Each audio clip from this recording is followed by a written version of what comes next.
हरिः ओम तत्सत्। श्रीमते रामचंद्राय नमः।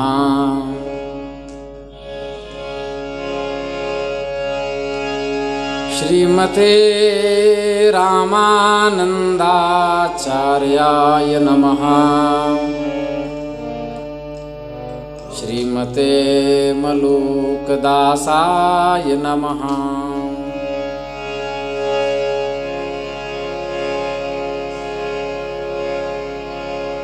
हरिविधि वसिष्ठ शक्ति पराशर व्यास शुकदेवान् वैशंपायनम् उग्रश्रवसं च नुमः पुराण गुरुमुख्यान् त्रय्यारुणिं कश्यपं च सावर्णिम् अकृतव्रणम् रोमहर्षणहारितौ मैत्रेयं च मृकण्डजम्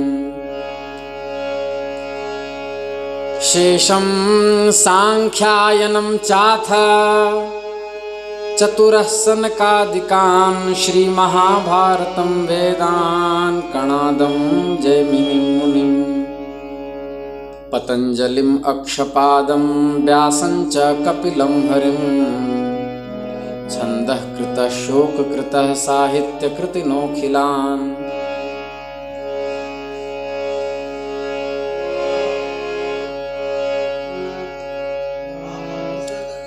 श्री कृष्ण गोविंद हरे मुरारे हे नाथ नारायण वासुदेव। श्री कृष्ण गोविंद हरे मुरारे हे नाथ नारायण वासुदेव। श्री कृष्ण गोविंद हरे मुरारे हे नाथ नारायण वासुदेव। श्री कृष्ण गोविंद हरे मुरारे हे नाथ नारायण वासुदेव। श्री कृष्ण गोविंद हरे मुरारे नाथ नारायण वासुदेव। नमः पार्वती पतये हर हर महादेव। भक्तवांछा कल्पतरु भक्तवत्सल शरणागत वत्सल दीन बंधु दया सिंधु कृपा सिंधु निखिल हेय प्रत्यनीक दिव्यानंत कल्याण गुणगण निलय परात्पर प्रब्रह्म भगवान श्री हरि की महती कृपा करुणा से हम आप सब इस विशुद्ध सत्संग मंडप में मनुष्य जन्म धारण करने का सर्वश्रेष्ठ साधन सत्संग जगद्गुरु यतीश्वर यति चक्र चूड़ामणि अद्वैत प्रवर्तकाचार्य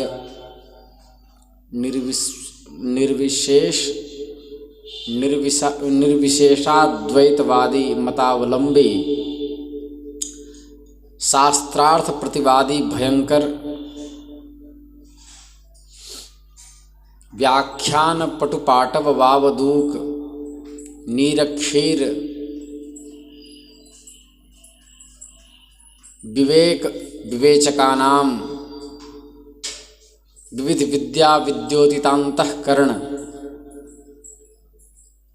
शिवांश भगवान आदिगुरु शंकराचार्य जी के परम पवित्रतम चरित्र के माध्यम से मंडन मिश्र और श्री शंकराचार्य भगवान के मध्य शास्त्रार्थ के रूप में सत्संग लाभ प्राप्त कर रहे हैं।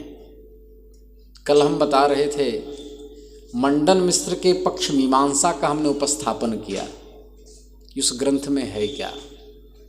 आज हम वेदांत का उपस्थापन करेंगे। अंत शब्द का अर्थ क्या है? वेद तो सब जानते हैं,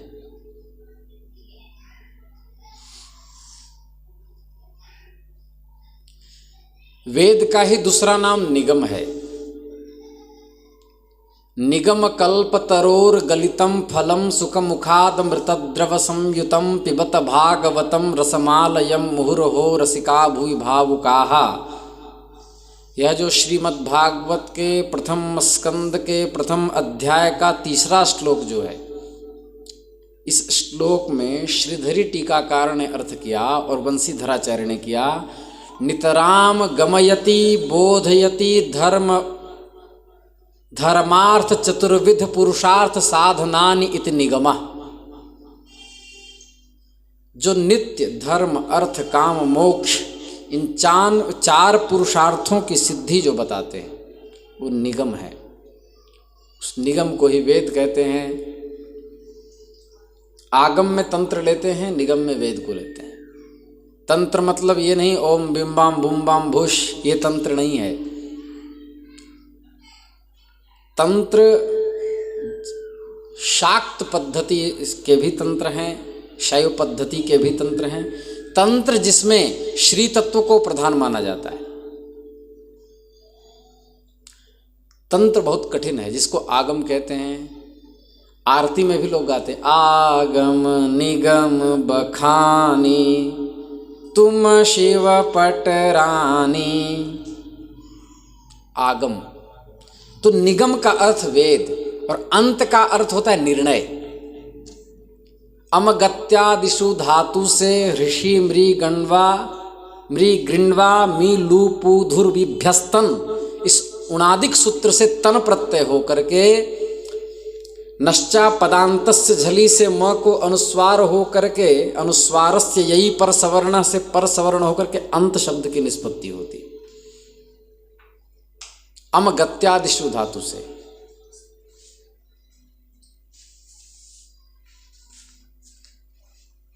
अमति गच्छति,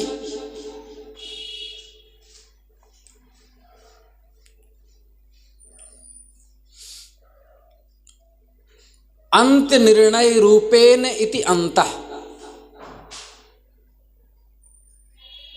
मतलब सिद्धांत। और वेदस्य अंतः वेदांतः, वेद का सिद्धांत या वेद का अंतिम निर्णय। वेद के सारभूत वेदांत में है।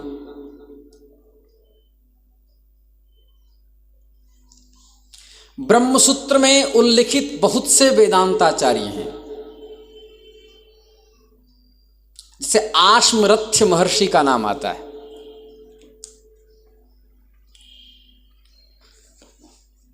ब्रह्मसूत्र के प्रथम अध्याय के दूसरे पाद का तीसरा सूत्र और ब्रह्मसूत्र के प्रथम अध्याय के चौथे पाद का 20वां सूत्र, उसमें महर्षि आश्मरथ्य का नाम आता है।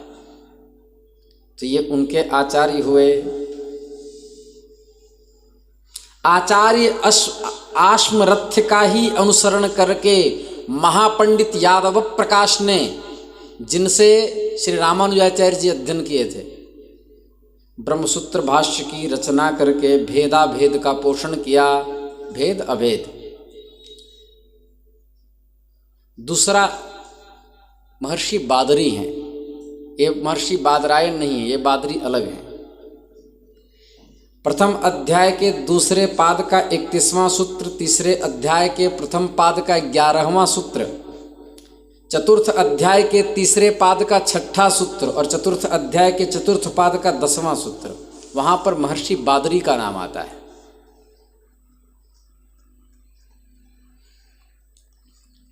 महर्षि बादरी का मत पूर्व पक्ष और सिद्धांत पक्ष के रूप में मिलता है। हमने कहा था कि अभी 4-5 दिन थोड़े एकदम क्लिष्ट चलेंगे क्योंकि शास्त्रार्थ की बात है।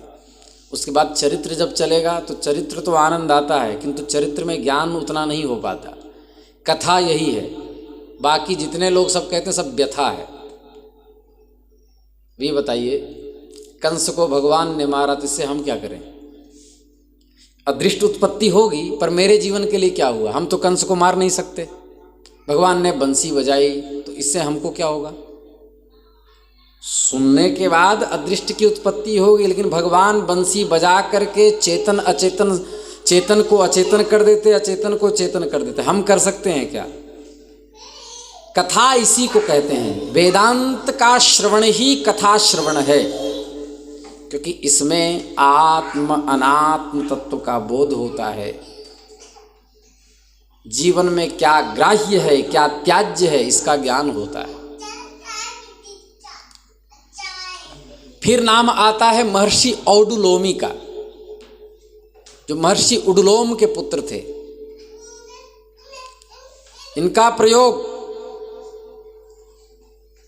सिद्धांत कौमुदी में आया है। उडुलोम्नः अपत्यम औडुलोमी।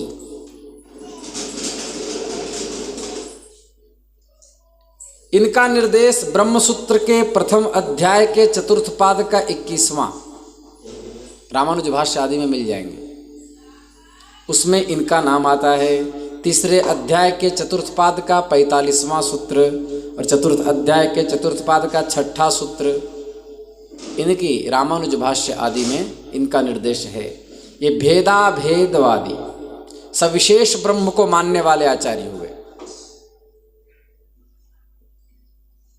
ये संसार दशा में जीव ब्रह्म का भेद मानते हैं और मुक्तावस्था में अभेद मानते हैं।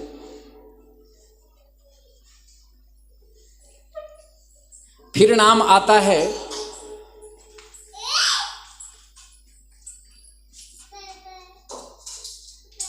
कार्ष्णाजिनी का, महर्षि कार्ष्णाजिनी।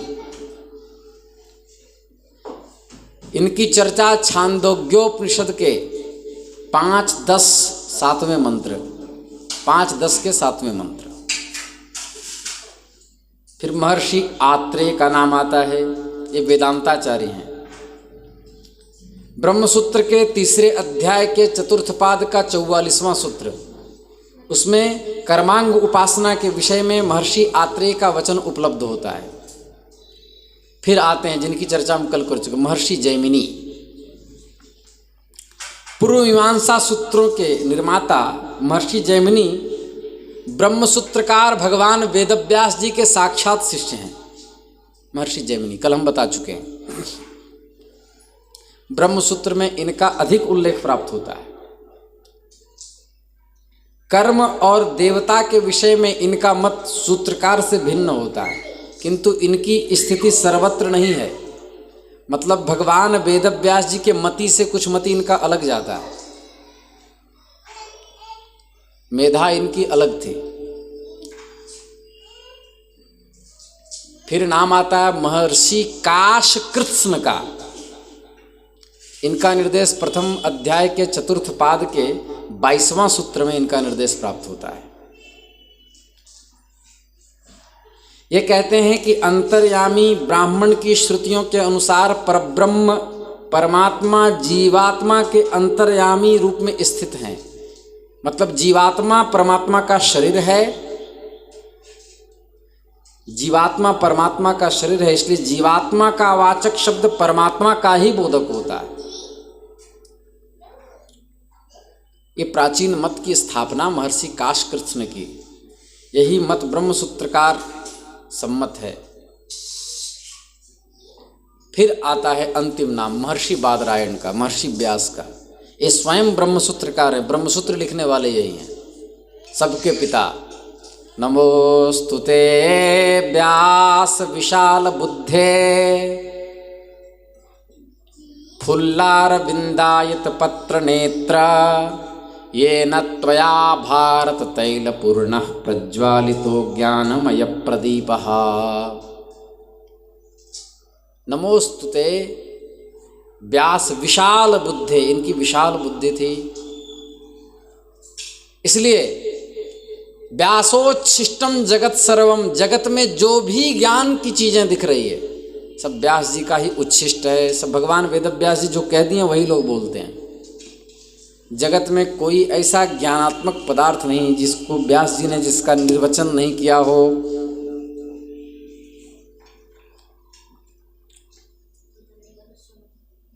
उन्होंने अपने नाम का भी उल्लेख किया है।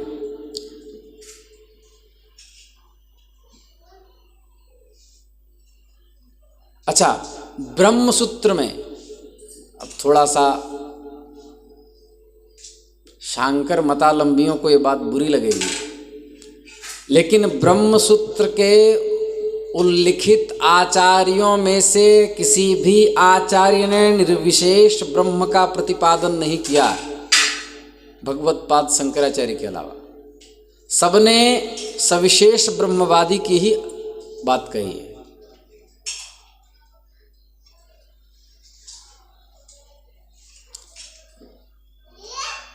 ब्रह्मसूत्र के फिर परवर्ती आचार्य महर्षि बोधायन हुए, जिनका एक नाम महर्षि कात्यायन है। इनका जन्म सीतामढ़ी बिहार में हुआ।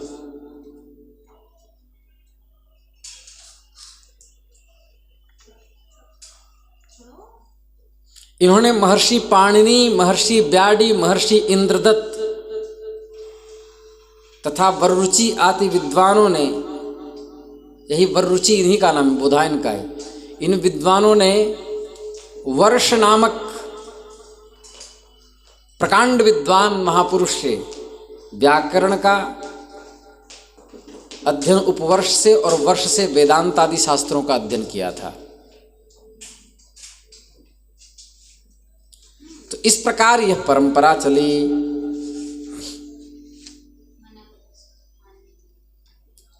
विशिष्टाद्वैत की परंपरा में महर्षि बोधायन ही प्रवर्तक हैं। तो ये वेदांत हो गया। वेदांत में शांकर मत क्या है, जिसका उपस्थापन भगवत्पाद करना चाहते हैं।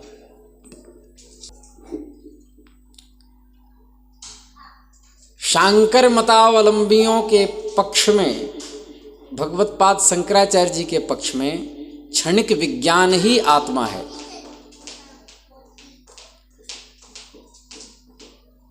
यह जो बौद्ध मत है, क्षणिक विज्ञान ही आत्मा है, यह जो बौद्ध मत है जिसमें प्रतिविज्ञा की असिद्धि होती है, भगवत्पाद के मत में यह अनेक दोषों से युक्त होने के कारण अमान्य है। भगवत्पाद क्षणिक विज्ञान को आत्मा नहीं मानते। हम पीछे कह चुके हैं, जिस प्रकार गंगा जी में स्नान करते हैं पुनः वही जल में हम स्नान नहीं कर सकते, क्योंकि वह जल बहता रहता है, वो क्षणिक है। उसी प्रकार बौद्धों के यहाँ एक ही आत्मा एक क्षण में मरती है और दूसरी आत्मा उत्पन्न करके मर जाती है।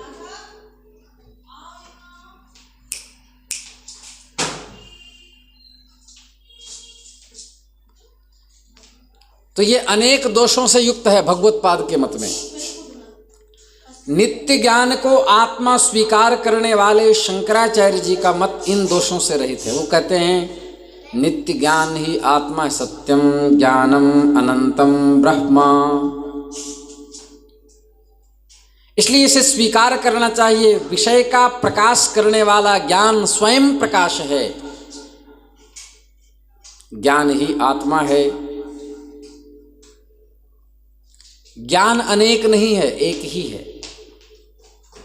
भगवत्पाद के मत में इसी पक्ष का उपस्थापन वो मंडन मिश्र के सामने करेंगे और इसी पक्ष को आधार बनाकर मीमांसा का खंडन करेंगे।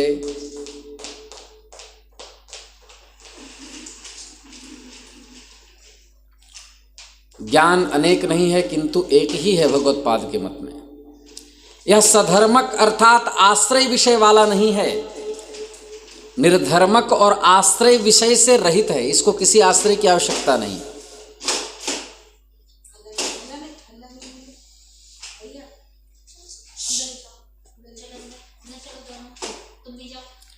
भेद रहित निर्धर्मक प्रकाशयक स्वरूप जो ज्ञान है वही आत्मा है।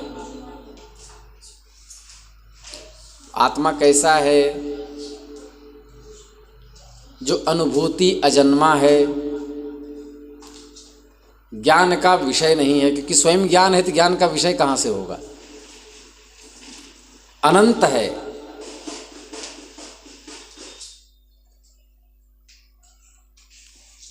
वही आनंद स्वरूप है। महत तत्व इत्यादि जगत रूप मायामय चित्र की भित्ति अधिष्ठान है वह आत्मा।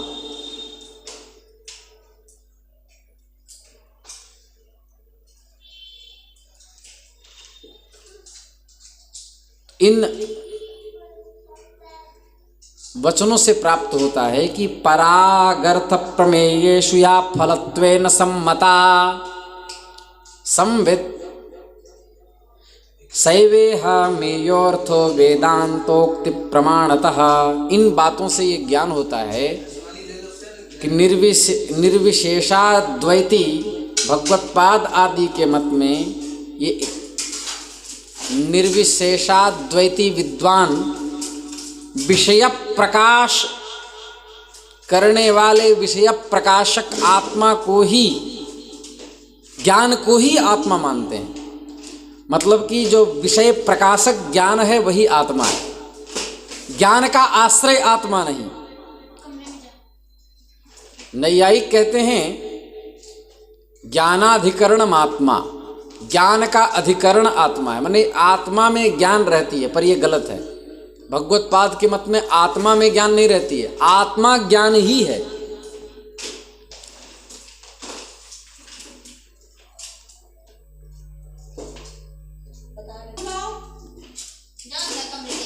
तो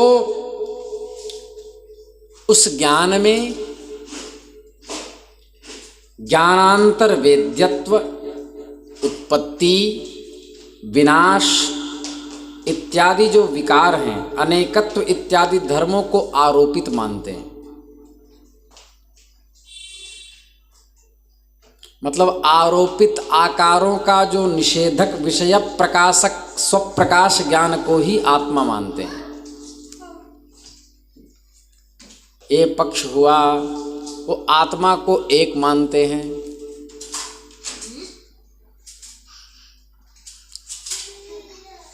विशिष्टाद्वैतकार आत्मा को अनंत मानते हैं वैष्णववादी।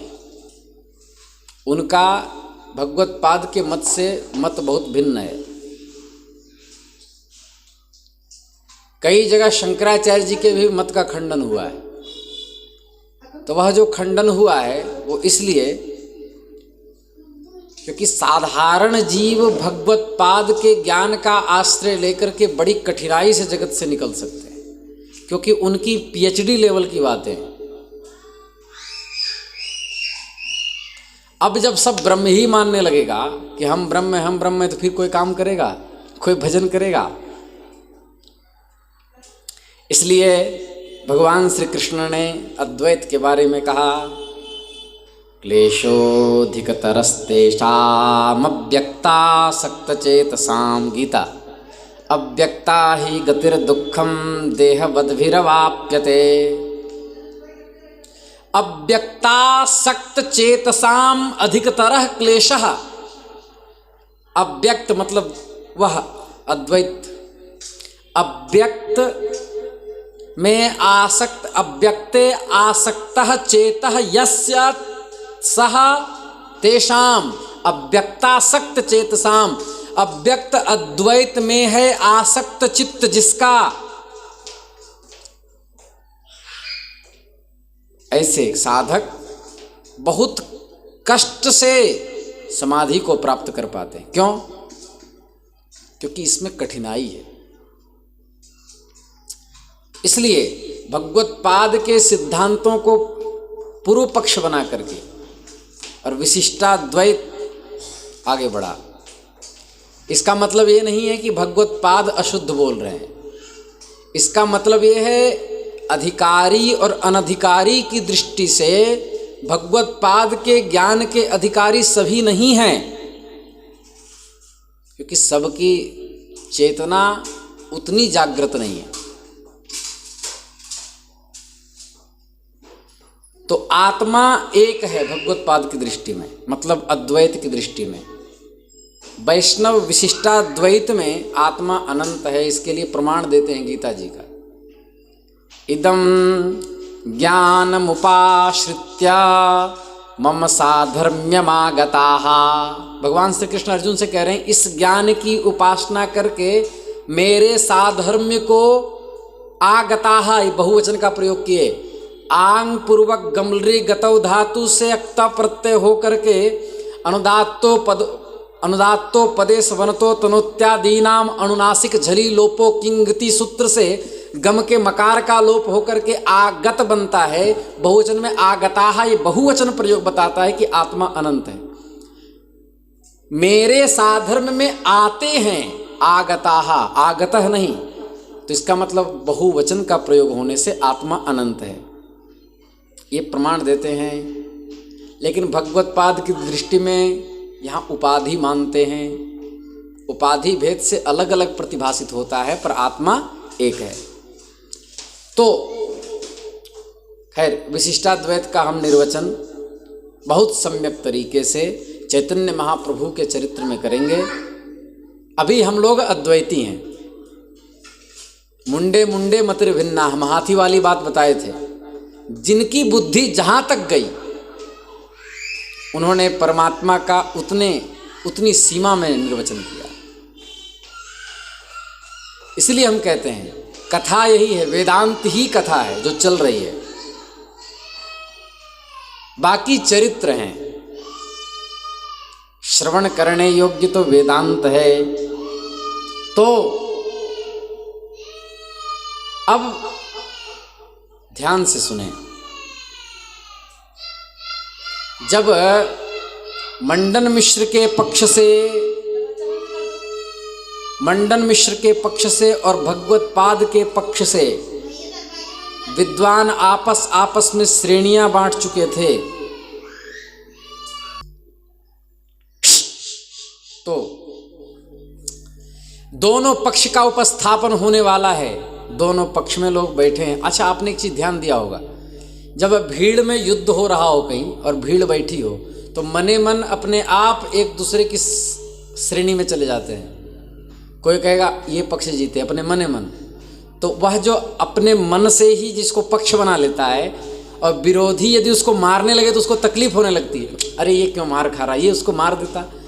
मतलब अपने में ही श्रेणियां बांट लेते हैं। जैसे कोई मैच खेल रहा है, किसी को गवास्कर पसंद है, किसी को तेंदुलकर। कहीं तेंदुलकर अच्छे से मार दे और कोई गवास्कर वाला, और इसको मौका ही नहीं दे रहा है, इसको मौका ही नहीं दे रहा। और कोई तेंदुलकर के पक्ष वाला है और गवास्कर को मौका मिल जाए, अरे इसको मौका ही नहीं दे रहा, इसको दे दे तो मार देगा, चौका मारेगा, सिक्स मारेगा। इसका अर्थ क्या है कि जिसमें हमारा मन जिनमें आसक्त रहता है, जिनके गुणों को चाहता है, हम चाहते हैं विजय उसकी हो। तो भगवत पाद के कोई स्वरूप से, कोई विद्वता से, कोई वस्त्र से और कोई सौहार्द से अपने आप टीम बन गई। कोई मन ही मन सोचता भगवत पाद जीते हैं, कोई सोचते मंडन मिश्र जीते हैं, क्योंकि हम लोग उनके गांव के हैं, उनके सब विद्वान नहीं।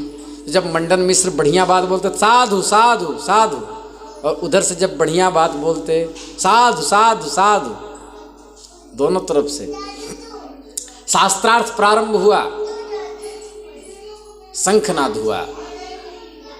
जब भी प्रारंभ शास्त्रार्थ होता और जैसे ही कोई अच्छी बात कहते और प्रामाणिक और गौरवपूर्ण वाक्य होता, सब कहते हरि बोल, हरि बोलो, हरि बोलो, हरि बोलो।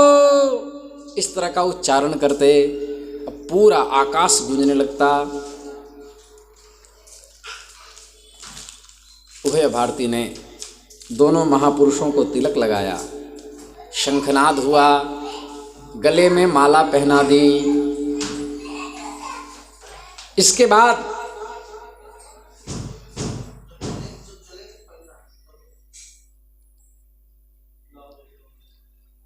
मंडन मिश्र अपने सिद्धांत का समर्थन के लिए तथा वेदांत वाक्यों में प्रसिद्ध अद्वैत सिद्धांत का खंडन करने के लिए कहने लगे, मंडन मिश्र ने प्रारंभ किया। प्रारंभ से पहले उन्होंने मंगलाचरण किया। उसके बाद कहा भो भो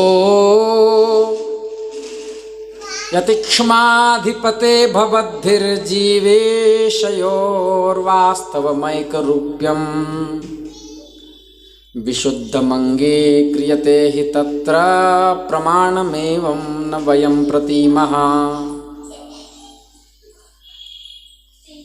हे यतिराज, आप जीव तथा ब्रह्म में अभेद को वास्तविक मानते हैं, किंतु मेरा मानना है, मंडन मिश्र कह रहे हैं, मेरा मानना है कि जीव तथा ब्रह्म के अभेद के विषय में कोई सबल प्रमाण नहीं, वेद प्रमाण नहीं है। मंडन मिश्र की बात को सुनकर भगवत्पाद ने उत्तर दिया, सप्रत्यवादीदिदमेव मानम यच्छ्वेतकेतु प्रमुखान् विनेयान् उद्दालकाद्या गुरवो महान्तः संग्राहयन्त्यात्मतया परेशम। मंडन मिश्र की बात सुनकर भगवत्पाद शंकराचार्य जी ने कहा अद्वैत में सबसे बड़ा प्रमाण है कि श्वेत केतु आदि शिष्यों को उद्दालक आदि महान आचार्यों ने तत्वम असि श्वेत केतो ऐसा कहा। ये वेद प्रमाण है। तत् व ब्रह्म त्वम तुम असि हो, हे श्वेत केतु तुम ब्रह्म हो, जो वह है वह तुम हो। यही वाक्य प्रमाण है कि जीवात्मा और ब्रह्म में अभेद है।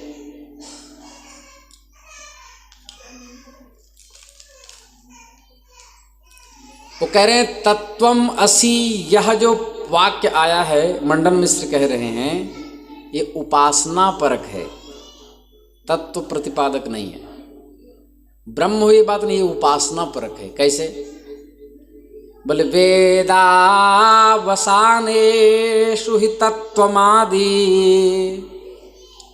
वचांसि जप्तान्यघमर्षणानि हुंफन्मुखानि वचांसि योगिन्नैषां विवक्षास्ति कुहस्विदर्थे।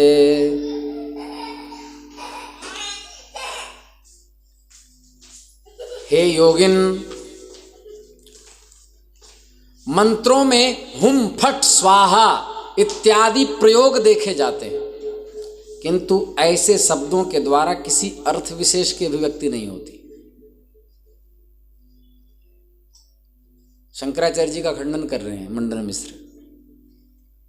कह रहे हैं आपने कहा कि उपनिषद में महात्मा उद्दालक ने अपने शिष्य से कहा तत्वमसि श्वेत केतो, ये तत्व प्रतिपादक नहीं, ये उपासना परक है। जैसे हुम फट स्वाहा कोई तंत्र आदि पद्धति से, मंत्र आदि पद्धति से हवन करता हो तो हुम फट स्वाहा का क्या अर्थ है? बोले ये विशेष अर्थ विशेष की अभिव्यक्ति से नहीं होती। उन सबों का एकमात्र प्रयोजन होता है कि उनका उच्चारण करने वाले उपासकों के पाप का नाश होता है। ये पाप नाशक में प्रयुक्त होते हैं। मंडन मिश्र का अभिप्राय यह है कि तत्वमसि जो शब्द है इसका कोई अर्थ नहीं। भगवत्पाद का मत है कि श्वेत केतु को उनके गुरुजी ने कहा तत् माने ब्रह्म, त्वम तुम, असि हो तुम ब्रह्म हो, तो कह रहे हैं ये अर्थ नहीं है। अर्थ क्या है? तत्वमसि के श्वेत केतु का अपना कोई अर्थ नहीं, कोई विशेष अर्थ नहीं। वे उपासना विधि के अर्थवाद शब्द हैं, माने उनका उच्चारण करने से पाप विनष्ट होता है। तत्वमसि श्वेत केतु कहेंगे पाप नष्ट होगा। इसी प्रकार महर्षि उद्दालक ने भी अपने शिष्य को जो आत्मविद्या का उपदेश किया है, हे योगिन, वह उच्चारण करते हैं। अतएव यह कहना है कि महर्षि ने आत्मा तथा परब्रह्म में अभेद का प्रतिपादन नहीं किया। ये उचित नहीं है। फिर भगवत पाद ने कहा अर्थ प्रतीतो किल हुम फडादेर जपोपयोगी त्वम भाणि विज्ञैहि अर्थ प्रतीतो स्फुटमत्र सत्याम कथम भवेत् प्राज्ञ जपार्थतैव। हे प्राज्ञ, हे विद्वान महापुरुष, शंकराचार्य जी कह रहे हैं चूंकि हुम फट इत्यादि वैदिक शब्दों में किसी भी अर्थ की प्रतीति नहीं होती है, अतएव मनुष्यों ने उन शब्दों को केवल जपार्थ बतलाया है, किंतु तत्त्वम असि इत्यादि वाक्य के तो अर्थ की प्रतीति स्पष्ट रूप से हो रही। तत् मतलब वह, त्वम मने तुम, असि मने हो, ये अपने आप अर्थ प्रतीत हो रहा है। हुम फट इसका अर्थ नहीं निकल रहा। अतएव इन वाक्यों को जपार्थ कैसे स्वीकार किया जा सकता है?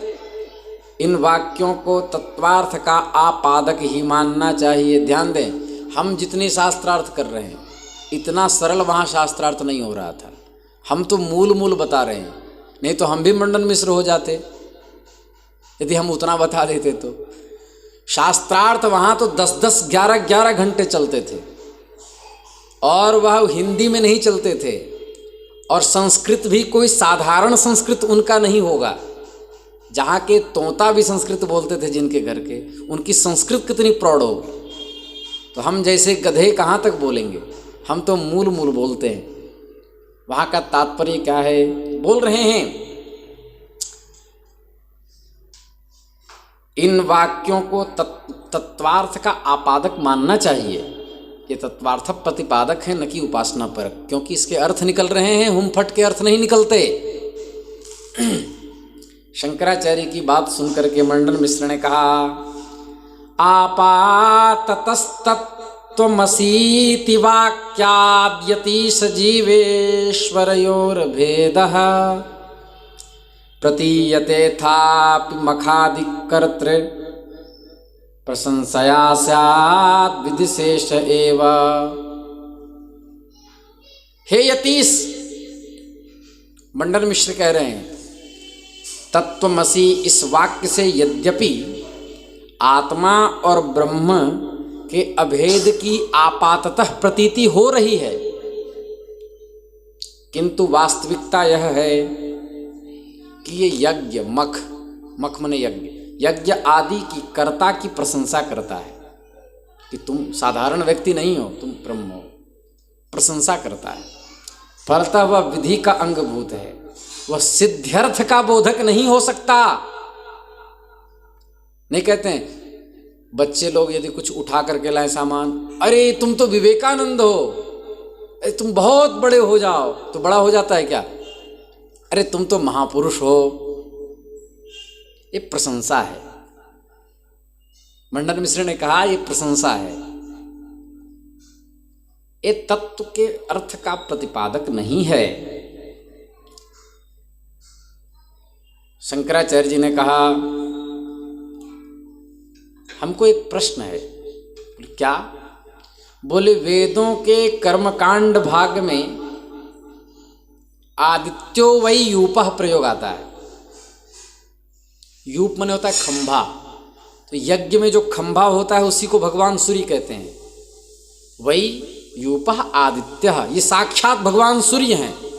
तो आदित्यो ये वै यूपः आदि वाक्य आए हैं। इस वाक्य का अर्थ क्या है? ये यूप स्तंभ आदित्य है, ये खंभा भगवान आदित्य हैं। गांव घर में कभी गए हों, गांव घर में गए हों तो मिट्टी का ऐसे दलान बनाते हैं और उसको कहते हैं ये ग्राम देवता है, ये स्थान देवता है, ये हमारे गोसाई जी महाराज हैं, ये गौण बब्बा हैं। कहते हैं कि नहीं कहते? तो उसी प्रकार यूप स्तंभ आदित्य हैं, किंतु समस्या ये है कि स्तंभ कभी आदित्य नहीं हो सकता। स्तंभ है, वह आदित्य नहीं हो सकता। यदि वह आदित्य हो तो समष्टि यहीं जलने लगेगी, धरती पर आदित्य कैसे आएगा? और आए तो तेज का संवरण करके। अतएव इस वाक्य को यूप का प्रशंसा परक मानना पड़ता है। यह यूप उसी तरह दैदीप्यमान है जिस तरह की सूर्य दैदीप्यमान, अथवा यह यूप आदित्य देवता का बोधक है, आदित्य देवताक है। इस स्तंभ के अधिष्ठाता देवता आदित्य हैं, ये अर्थ होगा। अतएव ऐसे प्रशंसा परक वाक्यों को अर्थवाद वाक्य मानना पड़ता है। किंतु तत्वम असि श्वेत केतो, यह वाक्य कर्मकांड के अंतर्गत है ही नहीं। कर्मकांड भाग में होता तो आदित्यो वै यूपः की तरह मानते कि श्वेत केतु की प्रशंसा उनके गुरुदेव ने की। लेकिन ये ब्रह्मकांड का वाक्य है। जो 4 अध्याय बचे हैं वो ब्रह्मकांड में चले जाते हैं, उसमें कर्मकांड नहीं होता, उसमें केवल मोक्ष की बातें होती, जिसकी चर्चा हम लगभग 10-15 दिनों से कर रहे हैं। सभी दार्शनिकों का अभिमत आत्मविद्या का वाक्य है, क्योंकि ब्रह्मकांड जो हैं वह सब दार्शनिकों का कांड है। दार्शनिक ही उसके अर्थ का अनुसंधान करते हैं। ये सभी मनीषीगण जितने विद्वान हैं सब मूर्ख हैं क्या, जो तत्वार्थ का प्रतिपादक मानते हैं? हे मंडन मिश्र, महर्षि उद्दालक ने 9 प्रकार के उदाहरणों को उपन्यस्त करके जीवात्मा और परमात्मा में अभेद का प्रतिपादन किया है।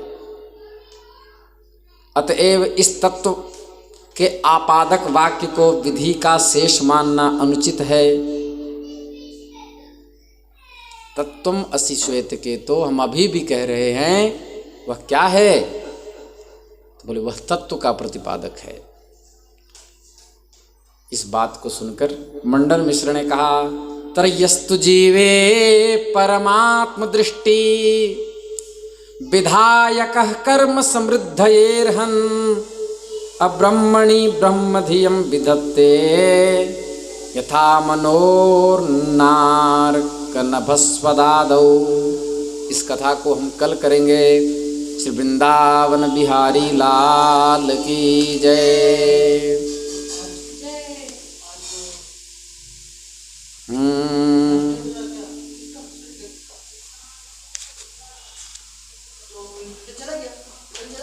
चंदन